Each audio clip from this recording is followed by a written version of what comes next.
हरियाणा में 75% रिजर्वेशन रहेगा लोकल्स का।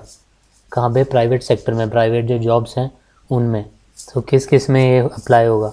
कंपनीज, ट्रस्ट, सोसाइटीज़, जो भी लिमिटेड लाइबिलिटी पार्टनरशिप फर्म्स हैं उनमें, या फिर कोई और पार्टनरशिप फर्म है, या फिर कोई भी छोटी मोटी भी कंपनी या फर्म जो 10 या 10 से ज़्यादा एम्प्लॉयज़ जिनके पास हों। और ये जैसे गवर्नमेंट को नीड लगती है उस हिसाब से और इंक्लूड किया जा सकता है इसमें। सो ये आया कहाँ से? 2021 में बिल आया था, एंड जब इलेक्शन हुए थे पहले तब प्रॉमिस किया था एक पार्टी ने। क्या पार्टी का नाम है?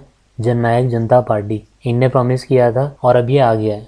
तो ये जननायक जनता पार्टी ने प्रॉमिस किया, वो लेके आ गए, पर हरियाणा में पावर में तो बीजेपी है। नहीं तो ऐसा नहीं है, कोएलिशन गवर्नमेंट है हरियाणा में। कोएलिशन गवर्नमेंट क्या होता है? इसमें कुछ पार्टीज मिलके गवर्नमेंट बनाती हैं। तो कौन कौन है इसमें? BJP, Jannayak Janata party, Haryana Lokhit party and कुछ फिर इंडिपेंडेंट मेंबर्स। सो पिटीशन भी फाइल की गई है हरियाणा हाई कोर्ट में। हाई कोर्ट कहाँ पे है? चंडीगढ़। हरियाणा और पंजाब का कॉमन हाई कोर्ट है जो कि चंडीगढ़ में है। तो पिटीशन में बोला गया कि ये कॉन्स्टिट्यूशन के अगेंस्ट है। तो कोर्ट ने अभी इशू किया है नोटिस जो स्टेट गवर्नमेंट है उसको, और जो आगे का इसमें होगा उसकी हियरिंग है 2 फरवरी। और जो हरियाणा में एसोसिएशन वगैरह है उनने बोला कि ऑलमोस्ट 99% जो एम्प्लॉयज़ हैं जो काम कर रहे हैं वो एमएसएमई में कर रहे हैं। एमएसएमई क्या है?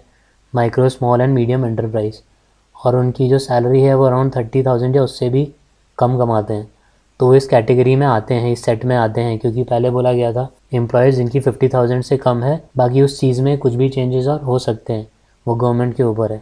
तो अभी के हिसाब से 30,000 वाली कैटेगरी भी इसमें आती है जो इनने बात किया 99% एम्प्लॉयज़ की। और इनको एमएसएमईज़ जो हैं ये हायर करती हैं जब भी कुछ काम चाहिए होता है, उसके हिसाब से हायर किया और फिर ले ऑफ कर दिया।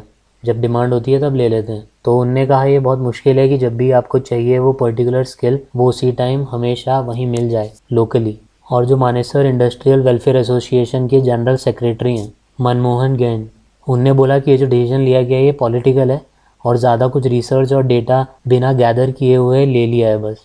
और बोला कि जो माइग्रेंट्स वगैरह हैं अगर उन्हें जॉब नहीं मिलेगा यहाँ पे हरियाणा में तो वो जाएंगे इधर उधर, जैसे नोएडा गए, और उसकी वजह से इंडस्ट्रीज़ हैं जो सफ़र करेंगी एंड पॉलिटिशियंस नहीं सफ़र करेंगे। एंड इवन एक इंटरनल सर्वे कराया, किसने? Garment exporters and manufacturers association. इनने जब सर्वे किया तो उसमें दिखा कि 82% जो फर्म्स हैं वो नहीं कंसिडर करेंगी हरियाणा को एक्सपेंशन के लिए अगर ये जो पॉलिसी ला रहे हैं रिपील नहीं की गई तो। और ये भी बोला कि ये पॉसिबल नहीं है कि जो भी आपको रिसोर्स चाहिए जैसा चाहिए वो सब कुछ आपको लोकली हरियाणा में ही सारा मिल जाए, जो स्किल चाहिए रिक्वायर्ड। ऑल्दो जो लॉ है वो अलाउ करता है कुछ केसेस में कि अब नॉन लोकल्स को भी ले सकते हैं, कुछ कंडीशंस हैं उसके हिसाब से नॉन लोकल्स को भी आप ले सकते हैं जो भी काम है उसके लिए।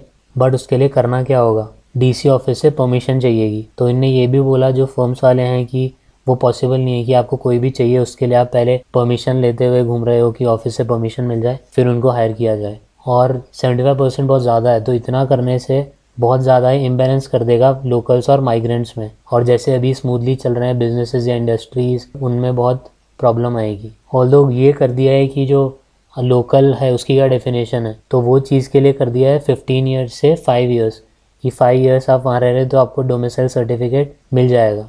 और जो भी नए स्टार्टअप्स हैं आईटी वगैरह की कंपनीज़ हैं उन सबको एग्जेम्प्ट किया है 2 साल के लिए। और क्या रीज़न हो सकते हैं ऐसा स्टेप लेने के कि 75% जैसा बिग जो नंबर है वो आप दे रहे हैं बस लोकल्स के लिए एम्प्लॉय करने के लिए प्राइवेट फर्म्स में। तो वन कुड भी अनएम्प्लॉयमेंट रेट जो कि बहुत ज़्यादा है हरियाणा का अगर देखा जाए। Unemployment rate as per CMIE वो क्या है? Centre for monitoring Indian economy, 35.7% है अनएम्प्लॉयमेंट रेट, जो कि नेशनल एवरेज से भी कम है। और देखा जाए तो इंडिया का सबसे ज़्यादा अनएम्प्लॉयड स्टेट बोल सकते हैं आप हरियाणा को।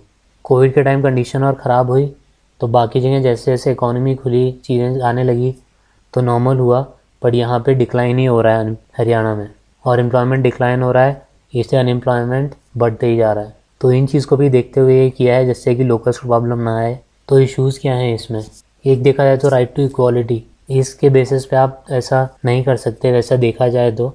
एंड इंडिया में कोई ड्यूअल सिटीजनशिप जैसा कुछ नहीं है। जैसे हम यूएस की बात देखें तो वहाँ स्टेट सिटीजनशिप भी होती है, नेशनल सिटीजन तो है ही, पर इंडिया में सिंगल सिटीजनशिप का सिस्टम है कि आप अलग से किसी स्टेट के सिटीजन नहीं हो, आप इंडियन सिटीजन हो। और क्या चैलेंजेस हैं?